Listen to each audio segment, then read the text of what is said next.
Let us begin at the beginning, though not the beginning of Gandalf's journey across Middle-earth, nor even the beginning of the age in which he walked among elves, dwarves, and hobbits. No, we must look further back, beyond the memory of men, further than even the most ancient songs of the elves. To truly understand Gandalf, we must see him not as he appeared, an old wanderer with staff and cloak, but as he truly was, a spirit from before the shaping of the world. You see, Gandalf was never a man. That is the first truth one must hold. To mistake him for one is to mistake the mountain for the cloud upon its crown. The gray cloak, the bent back, the long beard, the twinkling eye, all these were a disguise, a mantle he wore so that he might walk among mortals without awe or fear. For in his essence, he was something altogether greater. He was a Maya. Now, the word Maya may be unfamiliar, so let us linger here. Imagine, if you will, the music of creation. At the dawn of all things, before earth and sky, before sun and moon, there was only the thought of Eru Iluvatar, the One. He conceived the great song, and from his mind came forth the Aenir, the holy ones, spirits vast and powerful. Among them were the greatest, called the Vala, those who would shape the world and govern its fates. But around and beside them were others, lesser only in might, yet of the same immortal kind. These were the Maiar. Gandalf was one of these lesser spirits, though lesser should not fool you. The Maiar are ageless, deathless, and filled with a power beyond mortal reckoning. They do not wither, nor can they be slain in the way of men or elves. Their being is not bound to the flesh, though they may clothe themselves in it. They are, in the truest sense, angelic messengers, not gods, but servants and helpers of the divine order. Among them were many you may have heard of. Sauron, the great enemy of the Third Age, was himself a Maya, once a servant of all the Smith. The Balrogs, fiery demons of whip and shadow, were Maiar twisted by the corruption of Morgoth. Melian, who dwelt among the elves of Doriath, was a Maya also, and from her line came Luthien, fairest of the children of Iluvatar. In this company Olorin, for that was Gandalf's name in the West, found his place. Yes, Olorin he was long before he became Gandalf. In the undying lands he dwelt, often unseen, moving softly among the gardens of Irmo, Lord of Dreams, and in the halls of Nienna, Lady of Pity and Mourning. From Nienna especially he learned much, the value of compassion, the strength of pity, the wisdom of endurance. He was not counted the most mighty in combat, nor the most skillful in craft. But he was wise, and in his wisdom he saw that strength is not always in the sword, nor victory always in the shout of armies. Sometimes it lies in kindness, sometimes in quiet counsel, sometimes in the steadfastness of those who refuse despair. And so it was said of him, he was the wisest of the Maiar. Yet Olorin himself would not have claimed so. He was humble, reluctant to put himself forward, and it was this very humility that made him strong where others faltered. Now picture him then, before the world was full wrought. He did not wear a cloak of gray, nor carry a staff. He was a spirit of light and thought, able to take form or not as he pleased. To the Vala he was a trusted servant, but more often he walked unseen, watching the unfolding of the world and listening to the music that still lived within it. He loved all living things, and in their small struggles he saw great beauty. Where a flower grew against stone, Olorin saw courage. Where a mortal showed kindness unlooked for, Olorin found hope. This was the nature of the one who would be Gandalf, a being from beyond the circles of the world, a Maya of wisdom, humility, and compassion. Not made to rule, but to guide. Not sent to command, but to kindle.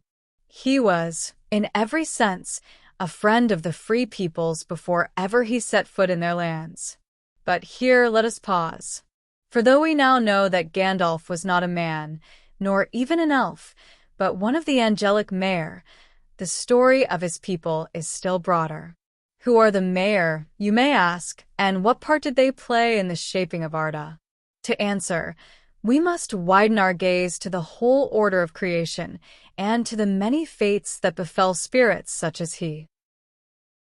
If we are to understand Gandalf fully, we must first understand the race of spirits to which he belonged, the Mare, for he was not singular in being what he was. He was one among many, though few walked the path he chose. The Mare were the lesser kindred of the Aenir, the holy ones who sang before the world began. The greater were called the Vala, the powers of the world, each mighty and vast, who descended into Arda to shape its mountains, seas, skies, and winds. But the Vala did not labor alone. Around them gathered those of lesser stature, yet still radiant, still immortal, still filled with the fire of Iluvatar. These were the Mare. Now, when I say lesser, it is not in the way we would call a mouse lesser than a man. The Mare were lesser only in measure, not in kind.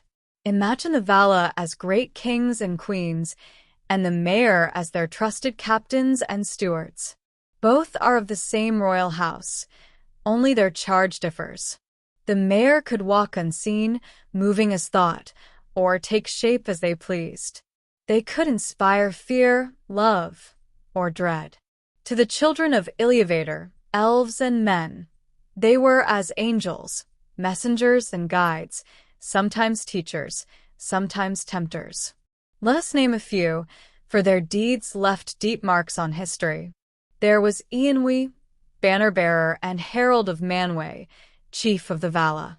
His might in arms was greater than any in Arda, and when the War of Wrath came at the end of the First Age, it was Eonwe who led the hosts of the West against Morgoth, and it was under his command that the Dark Lord was overthrown. There was Melian, who took mortal shape in Beleriand and wedded Thingol of the Sindar. From her union came the fairest child of Elf and Maya, Luthien Tinuviel, whose song brought Morgoth himself to his knees in his own hall. Through Melian's bloodline flowed a legacy that would reach even to Aragorn, king of the reunited realms in the Fourth Age. There was Sauron, once counted among the most skillful and cunning, a servant of all the smith, master of crafts and ordering of all things. Sauron's gift was structure, order, dominion. But his heart was corrupted by Morgoth, and he became the greatest tyrant the world would ever know. His rings of power ensnared kings and bent nations, and his eye haunted the Third Age until its very end. There were the Balrogs, once fiery spirits of flame and might, who in their uncorrupted days kindled the light of the world. But they too were twisted by Morgoth, becoming demons of shadow and whip, scourges of the First Age. There was Tilion, who steered the moon, and Arion, who guided the sun, her spirit burning with such pure fire that none could withstand her glory. And there was Olorin, later called Gandalf, who walked often unseen, whispering wisdom into the hearts of elves and men. He was not among the most terrible in battle, nor the most dazzling in craft, but he carried something subtler, a patience that endured the ages, and a heart attuned to pity. This is the company of beings to which Gandalf belonged. Think of it, now. When he walked among hobbits, smoking his pipe and telling riddles, he was kin to Sauron, the great shadow of the world. When he crossed swords with the Balrog in Moria, he fought one of his own kind, a brother of the same order. Such is the paradox of the Mare, one seed, many fates. For this is the truth of them. The Mare, though immortal, were not without choice. Their power was vast, but their will was free, and so they could rise to nobility or fall into ruin. Where Melian brought beauty, Sauron brought corruption. Where Gandalf brought hope, the Balrogs brought terror. All shared the same origin, yet each chose his road. Now it is worth saying, to elves and men, the Mare rarely appeared in their full majesty. When they did take form, they clothed themselves as they wished, fair and noble, or dark and dreadful. Few could see through these guises to the spirit beneath. Even the elves, wise as they were, seldom grasped the true measure of these beings. And men, well, to most men, a Maya was either a figure of legend or else mistaken for some strange, powerful lord. Thus, when Olorin later came to Middle-earth as Gandalf, he did so as an old man, bent with age. Why? So that he would not terrify those he was meant to aid. So that his wisdom would be heard, rather than drowned in awe or fear. For that is the nature of the Mare. They are not fixed in form, but take what shape will best serve their purpose. But there is more still to say. For the Mare were not countless. Their number was great, yes, but not infinite, and each had their place. Some remained always in the west, serving their Vala lords. Some passed into the world to guide or guard, or to fall into darkness. And though they were deathless, they could be diminished. If their form were destroyed, their spirit might flee, but it would not end. A Maya cannot be utterly destroyed by the hand of another within Arda. Only Iluvatar holds that power. This, too, is why Gandalf's battle with the Balrog was no small thing. Two deathless spirits clashed, bound in mortal forms, both destined to fight until one body was broken. The Balrog's fire was quenched, and Gandalf's mortal shape burned away, but both remained Mare, spirits beyond the grave. Gandalf returned, for his task was not yet done. The Balrog did not, for its will was consumed at last. And so we must hold this truth in mind as we move forward. Gandalf, Saruman, Radagast, even Sauron himself, all were of one people. All were Mare. Their choices, their masters, their hearts determined their paths. The Mare, then, are a race of immense potential, guides, teachers, deceivers, destroyers. They are the silent hands that shape the history of the world, seldom seen but always felt.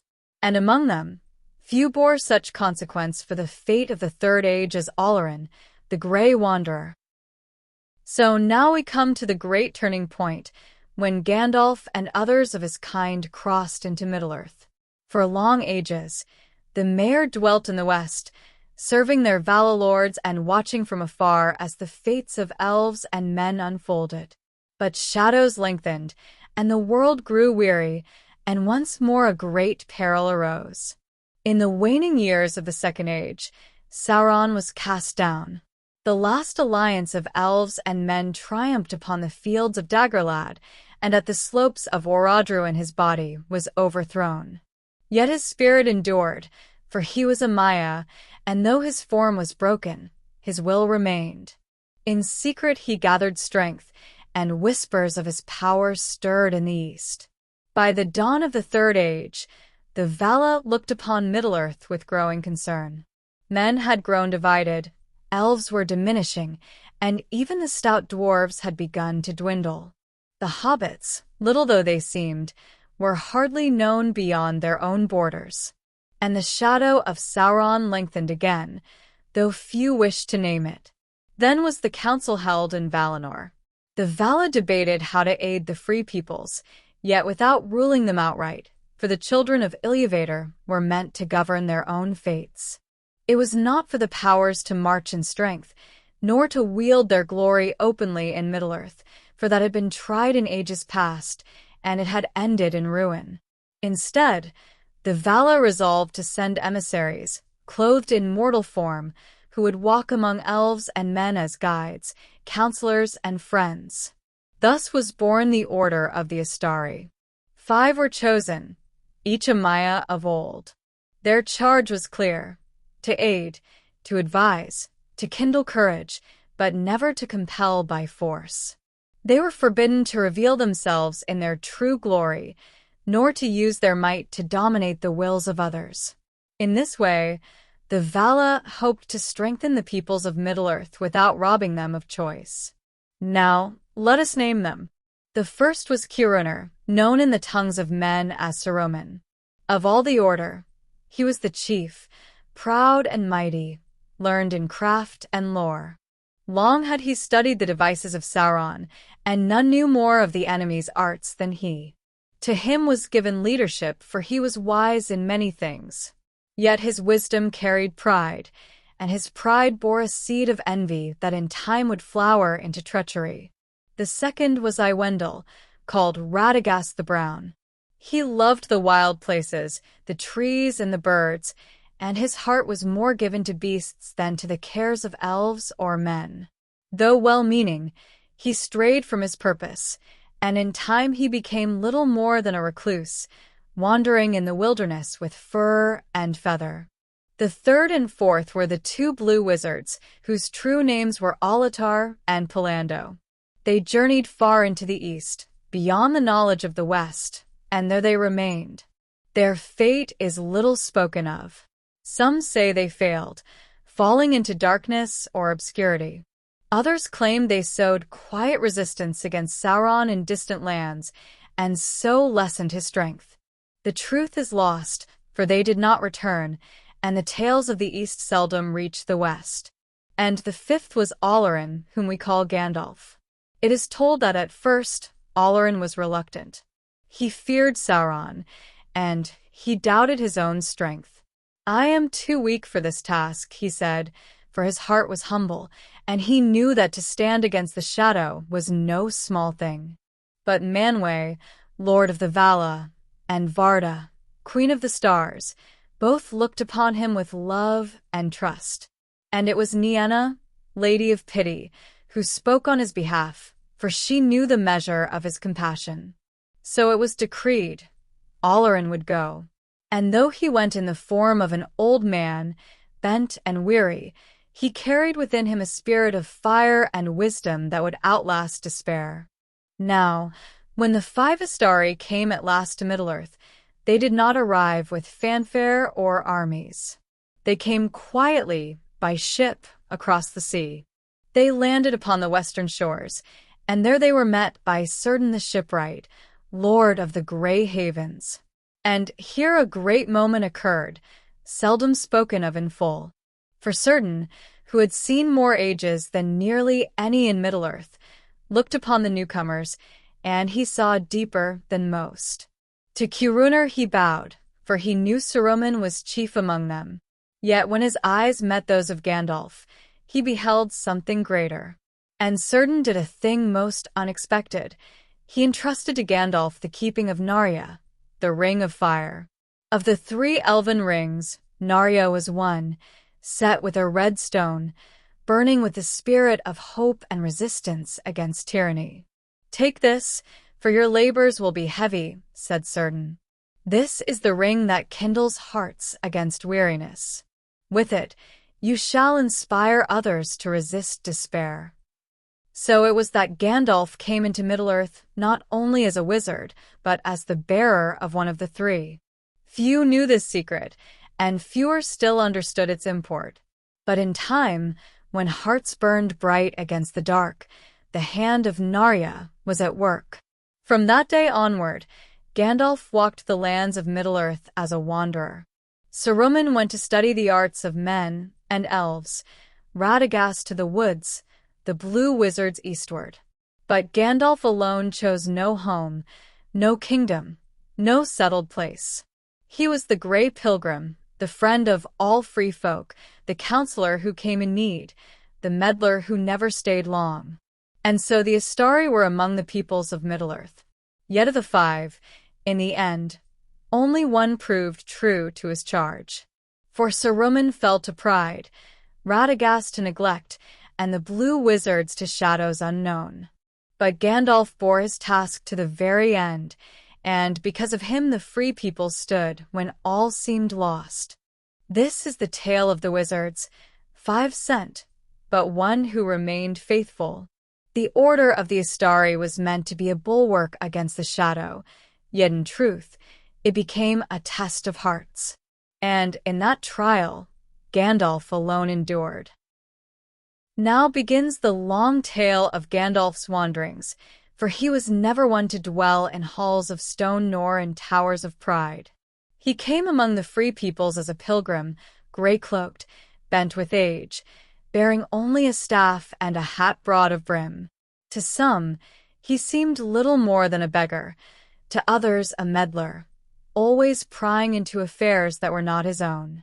Yet to those with eyes unclouded, there was in him a light, a fire of wisdom and compassion that burned steadily against the encroaching dark.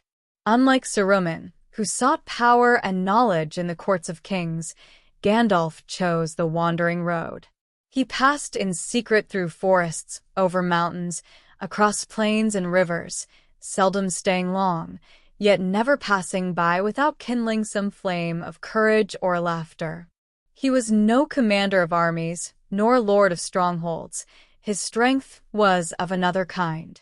His was the strength that whispered to the fearful, "Stand," and to the weary, "Hope yet lingers." In the early days of his coming, Gandalf dwelt often with the elves, for he loved their wisdom and their memory of the elder days. In Lindon he sat in the halls of Gil-galad, though the High King soon passed beyond the world. In Rivendell he found friendship with Elrond, whose house became a haven of counsel through many long years. And in Lothlorien he walked beneath the golden Malorn trees, speaking with Galadriel, who perceived in him a strength beyond what was seen. Indeed, Galadriel saw most clearly of all the leaders of that age. For though she honored Saruman as chief of the Order, her trust lay in Gandalf. She offered him leadership of the White Council when it was formed, but Gandalf refused. "Power is not mine to seek," he said, "for I am here only to kindle what others already possess."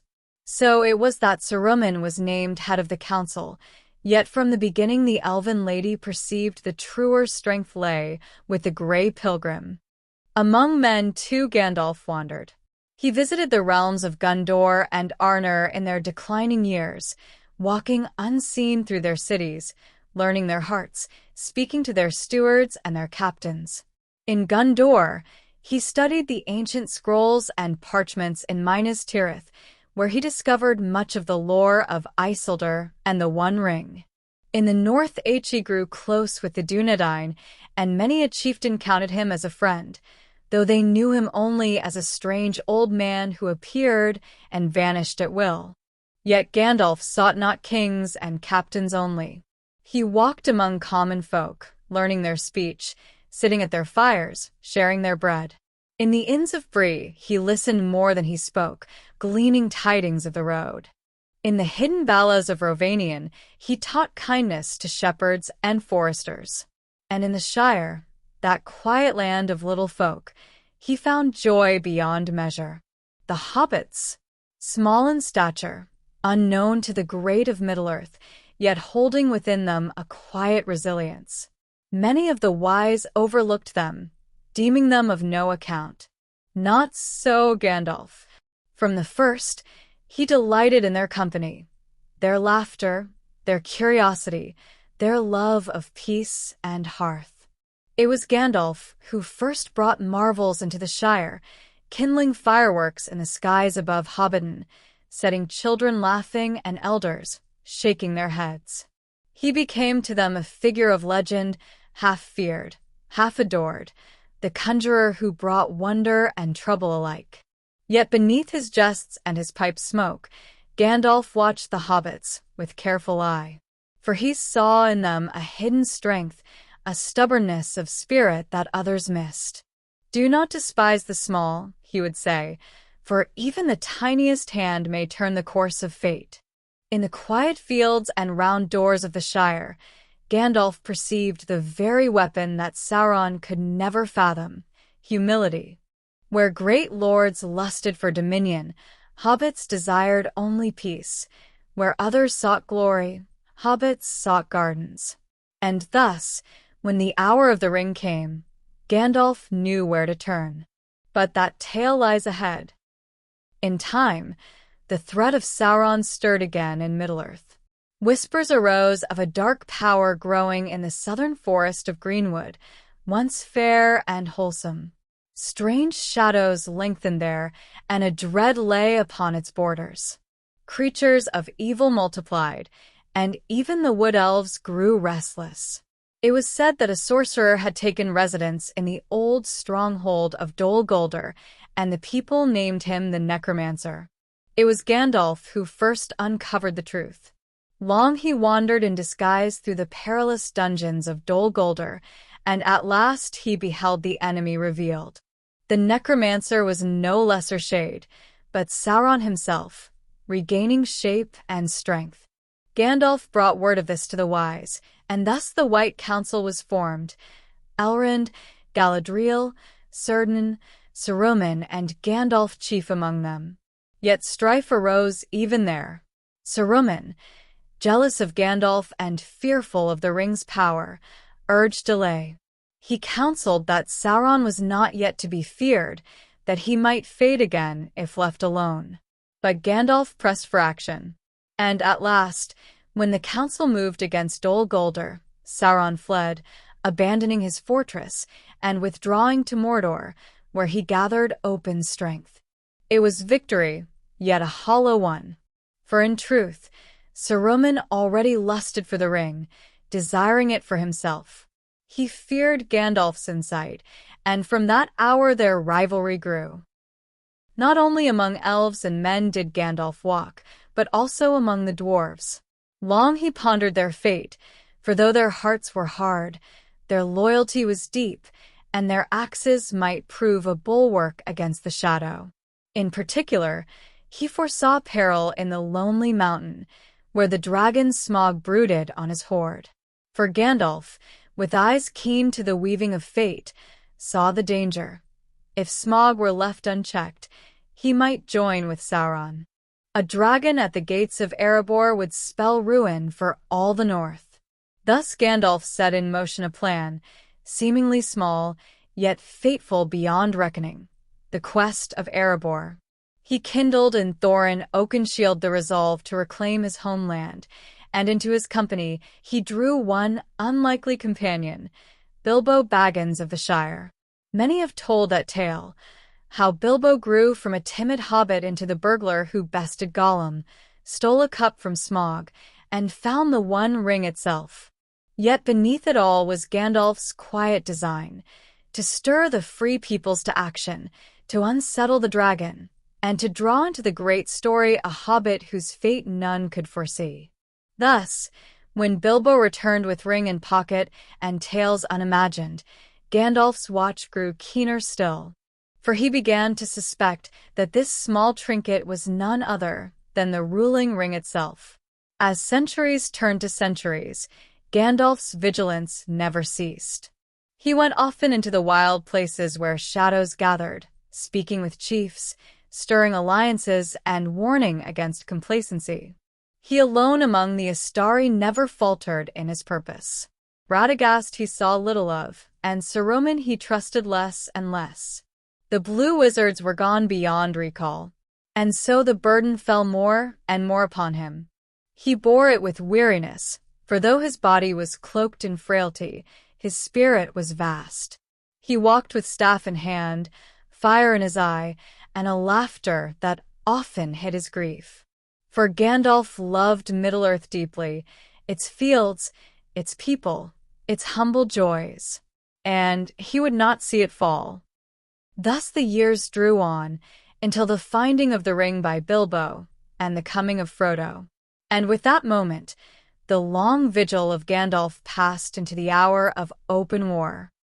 And now we come at last to the great trial of Gandalf the Grey, the War of the Ring, in which all his labors came to a head, and the fate of Middle-earth hung upon the thinnest of threads.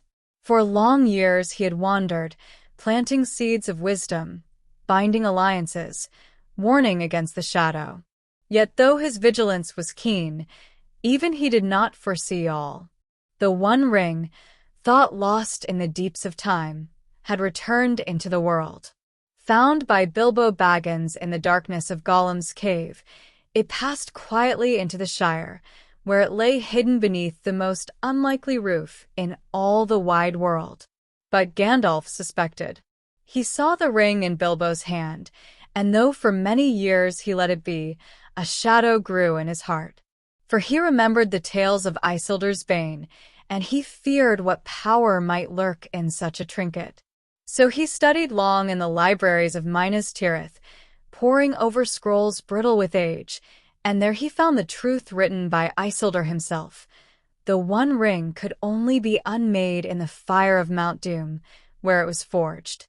Thus Gandalf returned to the Shire, only to find that Bilbo had departed, and the ring had passed to Frodo, his heir. The burden of the age now lay upon that small hobbit's shoulders, and Gandalf knew the hour of decision had come. He counseled Frodo to flee the Shire, for the enemy was already searching. The 9 riders, the Ringwraiths, had arisen from their graves and scoured the land. By the narrowest of chances, Frodo reached Rivendell, guided by Aragorn, the hidden heir of Isildur, whom Gandalf trusted above all men. In Rivendell, at the Council of Elrond, the truth was laid bare. The ring must be destroyed, or all would fall to Sauron's dominion. Yet, who could bear such a task? Kings and warriors faltered, for the ring's temptation was too great.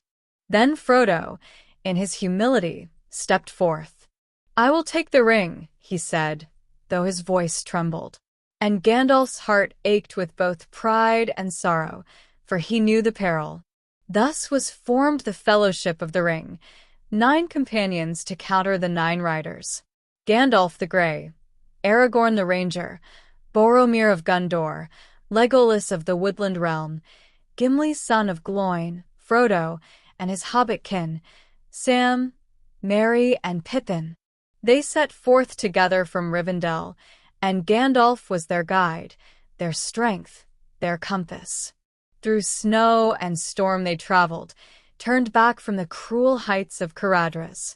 At last they entered the deep ways of Moria, the black halls of Khazad-dûm, long abandoned to shadow. There Gandalf's wisdom shone, for he alone could read the runes, recall the lost roads, and hold the terror of the deep at bay. Yet doom awaited them, for in the deeps of Moria, the Fellowship stirred an ancient evil, the Balrog of Morgoth, a fire demon of the elder days, long hidden in shadow. None but Gandalf understood the full terror of what awoke. The Fellowship fled in fear, but Gandalf turned to face the darkness upon the bridge of Khazad-dûm. "You cannot pass," he cried, staff in hand, as flame and shadow loomed before him. The bridge cracked, and the battle of fire and light shook the deep halls. With a cry that echoes through ages, Gandalf shattered the bridge and cast the Balrog into the abyss. Yet as the demon fell, its whip coiled and dragged him down. "Fly, you fools," were his last words, before he was swallowed into the depths. So Gandalf fell, and the Fellowship was broken. Yet Gandalf's tale did not end. For though he fell into the abyss, his struggle with the Balrog raged far beneath the earth and high above the mountains. They battled through fire and stone, through water and air, until at last upon the peak of Zaraxigil, Gandalf cast down his foe. There the Balrog perished, broken upon the mountainside. But Gandalf too was spent. He died, and passed beyond the circles of the world. Yet he was sent back. For the Vala had not forsaken him, nor his mission. Clad now in greater power, no longer Gandalf the Grey, he was remade as Gandalf the White, the head of the Order, clothed in the authority that Saruman had abandoned. When his companions despaired, Gandalf returned to them in the hour of greatest need. To Aragorn, Legolas, and Gimli he appeared in Fangorn Forest, radiant as the morning. They did not know him at first, for his face was bright, his raiment glimmered, and his voice carried the timbre of command. But when he named himself, their hope was renewed. As Gandalf the White, he rode first to Rohan, where the kingdom of the Horse Lords tottered on the brink of ruin. King Theoden, bent and aged by the poison of Saruman's lies, sat in despair. But Gandalf drove out the shadow of Worm-tongue and broke the hold of evil upon him. Theoden arose, proud once more, and the riders of Rohan gathered to war. Thus Gandalf became the architect of resistance. While Aragorn grew into his kingship, Gandalf kindled courage in men's hearts. At Helm's Deep he rode to bring reinforcements at dawn, turning despair into victory. At Isengard he broke Saruman's power, casting him from the Order and claiming his staff. Yet even then, the greater shadow loomed in Mordor, and the ring drew ever closer to its master. To Minas Tirith Gandalf went, for he knew Gondor must stand or all would fall. There he found Denethor, steward of Gondor, proud and broken, gazing into the Palantir and growing mad with despair. Gandalf counseled him, but Denethor's pride would not yield. When the armies of Mordor came with fire and ruin, the White Riders stood in the breach, holding the city through the long night. It was Gandalf who bore the greatest burden in that siege. He commanded the defense, heartened the soldiers, and even when Denethor perished in fire, Gandalf did not falter. It was Gandalf who bore the greatest burden in that siege. He commanded the defense, heartened the soldiers, and even when Denethor perished in fire, Gandalf did not falter. He alone stood upon the walls, a light against the dark, until the riders of Rohan came at dawn, and the battle of the Pelennor was joined. Yet Gandalf knew the ring could not be defended, nor Sauron defeated by strength of arms. Only by destruction of the ring could victory be won. But Frodo and Sam, far away, bore that burden into the land of shadow. To aid them, Gandalf devised the final stratagem, to march openly upon the Black Gate of Mordor and to draw the eye of Sauron away from the hobbits. Thus he led the captains of the West into what seemed certain death.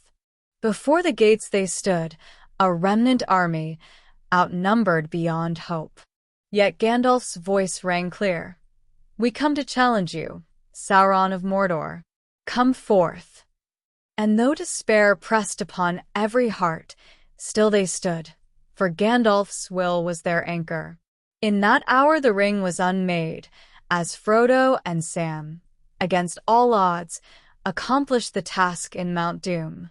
The world trembled, the towers of Barad-dûr fell, and Sauron's spirit was swept away into nothingness.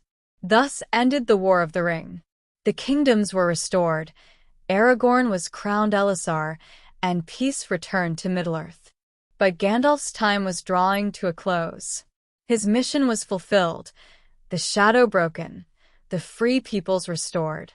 No longer was there need of the wizards. So Gandalf passed once more into the west. From the Grey Havens he sailed, with Frodo and Bilbo, with Galadriel and Elrond, across the sea to Valinor. His labors were ended. The Grey Pilgrim, who had wandered uncounted miles, who had borne fire and wisdom, who had faced death itself and returned, he departed at last, leaving behind a world saved but forever changed. And so the Grey Pilgrim departed from the shores of Middle-earth, borne across the sundering seas, to the undying lands. His ship vanished into the west, and with it passed an age. Those who remained upon the mortal shores did not see him again. Yet his memory lingered, and his influence endured long after his feet were gone from the roads of Arda. For Gandalf was not merely a wanderer, nor merely a wizard. He was the quiet hand that steadied the world when it trembled. He bore no crown, commanded no armies, and sought no throne. Yet kings and queens, lords and captains, hobbits and wanderers alike, remembered him as the one who stood by them in the hour of need. His greatness was not in power displayed, but in hope kindled. In truth, Gandalf's legacy lies first in his fidelity to his charge. Of all the Astari, he alone remained true. Saruman, chief of the Order, fell to pride and lust for dominion. Radagast, tender-hearted though he was, strayed from his purpose, becoming lost in the speech of birds and beasts. The blue wizards vanished eastward, their fate cloaked in mystery. Only Gandalf carried the burden to the end. Though he faltered at times, and though he was weary beyond measure, he never abandoned his mission. His loyalty was not to glory nor victory, but to the lives of the free peoples, even the smallest and humblest. In this, he fulfilled the will of the Vala, and beyond them, the vision of Iluvatar himself. Perhaps his greatest gift was his love of the small. He trusted not in might or majesty, but in humility and resilience. Where others sought strength in armies or ancient power, Gandalf looked to hobbits, folk of pipeweed and tilled earth, who loved nothing greater than a full pantry and a warm hearth. It was Gandalf who saw in Bilbo Baggins the courage to face dragons, who believed in Frodo's strength to carry the ring into the heart of shadow, who recognized in Samwise Gamgee a devotion stronger than steel. He turned the tide of history not by exalting kings, but by lifting up the lowly. And in this lies the great paradox. Sauron, who trusted only in might, could never comprehend how he would be undone by those he deemed beneath notice. Gandalf, in seeing the value of the smallest, struck at the very blindness of the Dark Lord. Not only in battles and councils was Gandalf mighty, but also in healing. His gift was not the craft of herbs, nor the laying on of hands, but the rekindling of spirit. To Theoden he gave back courage. To Denethor's soldiers he gave strength to stand. To Aragorn he gave wisdom, to Frodo comfort, to Sam resolve. Even to Pippin and Merry he gave dignity and a chance to prove themselves. His was the gift of hope, a fire lit in the darkest night. And though his staff burned bright, it was his words, his laughter, his very presence that drove away despair. In this he was most like Nienna, whose pity he bore within him from the beginning. With the War of the Ring ended, Gandalf knew his time had passed. For his purpose had been to aid the children of Iluvatar in their struggle against the Shadow. Now that the Shadow was broken, his guidance was no longer needed. The world entered the dominion of men, an age where elves faded, dwarves withdrew, and even hobbits receded into the quiet corners of memory. Gandalf did not remain to linger as an old relic.